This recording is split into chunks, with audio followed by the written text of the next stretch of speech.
Hi, my name is Donal Ryan, and I'm very happy to have been asked by Miss Gleason to make a short video just to say hello to you guys in Banagher Secondary School and to wish you a happy World Book Day. I suppose as a writer, I was a reader first, and I fell in love with books.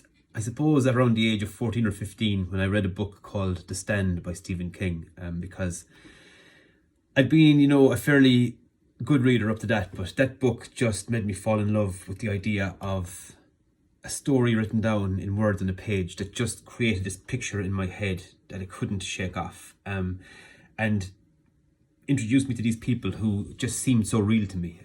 It's a story about the end of the world, and there's two groups of people left, and it boils down to a battle between good and evil, between God and the devil, and it's just the most incredible story. And shortly afterwards, I read a book called The Bell Jar by a writer called Sylvia Plath, who was known mainly as a poet.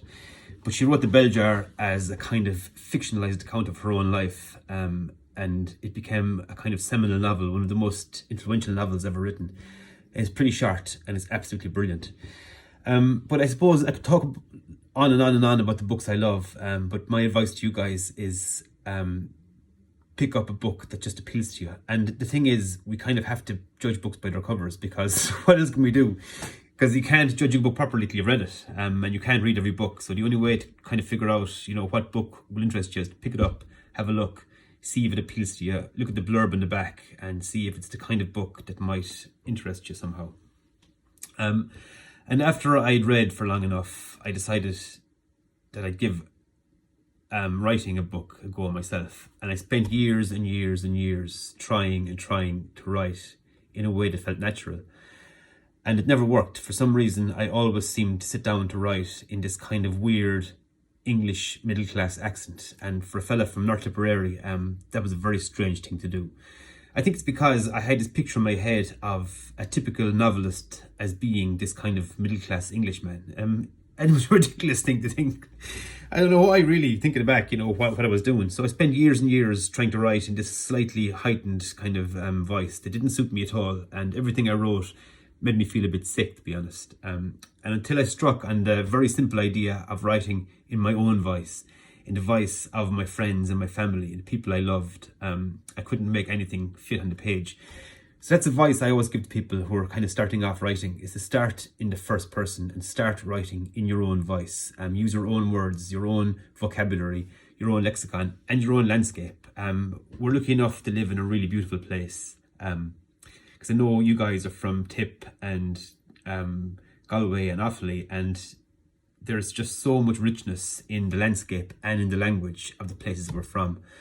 It's all around us. A friend of mine, Kevin Barry, he's a writer, who says that sometimes it feels as though stories are just left in our path, that they're just presented to us. And I think that's true. I think in ordinary conversations and in things we glance at and things that we experience ourselves, there's just so much scope for telling stories, because storytelling really is a human impulse. It's something we've always done.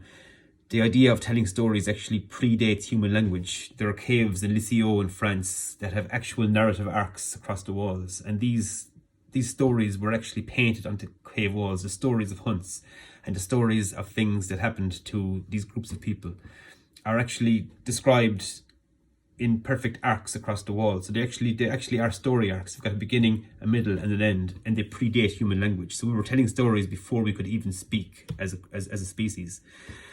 So it goes right back to that. And I think it's a good idea when you sit down to write a story, to keep it simple, to keep the population of your story low, and to start within yourself, to start by describing something that you know about, and then work out from there to start trying to describe things you don't know about. I think it's important to think about the characters you're writing and creating, and to know them intimately, to almost know them as though they exist as real people. I wrote a book one time called The Thing About December, and it's the first time I was able to write something that felt natural, because I set it in my home village, and all of the voices in it were voices that were familiar to me. And I kind of based it on lots of people who were kind of like the main character, who I knew and had met in my life. And so the character became really, really familiar to me, and I could almost hear his voice as I wrote. And that really allowed me to write a story that felt natural, that didn't feel as though it was forced. It didn't really feel like it was a story. And stories are quite simple. There's nothing complicated about the art of writing. We can all do it. Even if you haven't got good handwriting, or you think you haven't got a great vocabulary, it doesn't matter. Apparently W.B. Yeats, who people say was one of the greatest writers of all time, didn't have a huge vocabulary. I don't myself. I was doing an event online there about 2 weeks ago, and I couldn't think of the word vocabulary. And I was talking about my vocabulary and how great it was. Couldn't think of it. Made a fool of myself. Another time I was in London, and a journalist said to me, "So Donal, why did you decide to write a novel in the polyphonic form?" Because my first published novel, Spinning Heart, is written in the polyphonic form, and polyphonic just means many voices.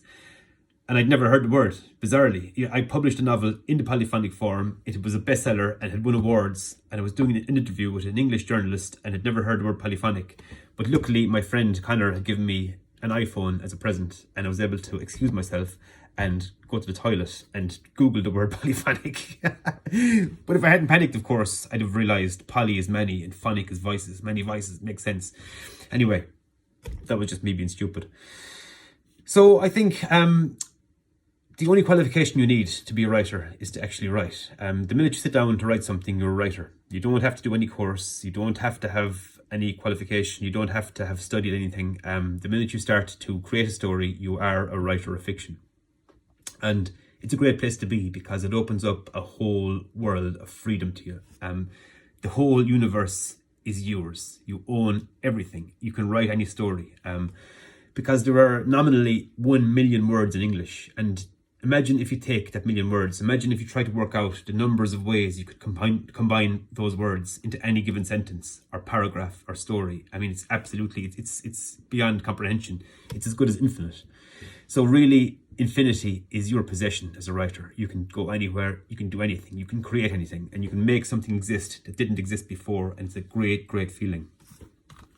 And another bit of good advice that I was always given, and that I always give, is to keep it simple. Use use so-called ordinary language and so-called ordinary speech, because that's where the extraordinary is, in ordinary, everyday things, and in so-called ordinary speech. Listen to this short poem by a friend of mine called Martin Dyer. He had a poem on the Leaving Cert actually up until recently called Death in the Post Office, but this is a poem called Handball Legend. Outside the church, I heard bits and pieces. Someone told the story of Jarlath's last day, how he'd left his sister's house and walked 2 miles to the golf course in his pyjamas. He'd been in bed all the previous month, her feeding him a bottle a day, no questions. Someone on the 5th tee had seen Jarlath searching for balls in the drain off the second fairway. He would have done that a lot as a boy, someone else said respectfully. A golf ball is a great tool for a hard-as-nails handballer. Toughens the hands. The coffin appeared then. 6 massive grey brothers bearing it, all of them weeping.